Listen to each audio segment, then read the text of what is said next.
మీరు చూస్తున్నారు RK explore Telugu channel. ఈ వీడియోలో మనం ఏం తెలుసుకోబోతున్నామంటే వీల్ షేకింగ్ తర్వాత చైన్స్ ప్యాకెట్ ఎలా పోతుంది, వీల్ రబ్బర్లు ఎలా మార్చుకోవాలనేసి ఈ వీడియోలో చెప్పబోతున్నాను.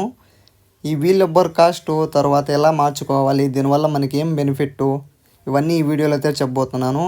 ప్రతి ఒక్కరు ఈ వీడియో చూసిన వాళ్ళు లాస్ట్ వరకు చూడండి, స్కిప్ చేయొద్దండి. ఎందుకంటే టూ వీలర్ వెహికల్స్కి అయితే చాలా బెనిఫిట్స్ అయితే ఉంటాయి. మన ఛానల్ సబ్స్క్రైబ్ చేసిన వాళ్ళందరికీ ఈ వీల్ రబ్బర్స్ అనేసి చైన్స్ ప్యాకెట్ దగ్గర డ్రమ్లో ఉంటాయి. ఈ రబ్బర్స్ వచ్చి ఈ యూనికాన్కి అయితే ఇప్పుడైతే చేంజ్ చేస్తున్నాము. దీనికి ఈ వీల్ రబ్బర్లు పోవడం వల్ల ఏమిటి మనకి వీల్ అనేది షేక్ వస్తుంది. షేక్ వచ్చినప్పుడు ఏమిటి చైన్స్ ప్యాకెట్ అన్లెవెల్ పోతుంది. అన్లెవెల్ పోయినప్పుడు ఏమిటి మనకి చైన్స్ ప్యాకెట్ త్వరగా పోయే అవకాశం ఉంటుంది. ఎందుకంటే చైన్స్ ప్యాకెట్ స్ట్రైట్గా ఉన్నప్పుడు స్ట్రైట్గా వీల్ తిరుగుతూ ఉంటుంది కాబట్టి చైన్స్ ప్యాకెట్ త్వరగా పోదు. లేదంటే ఇప్పుడు వీల్ రబ్బర్లు ఉంటాయి కాబట్టి వీల్ రబ్బర్లు ఏమన్నా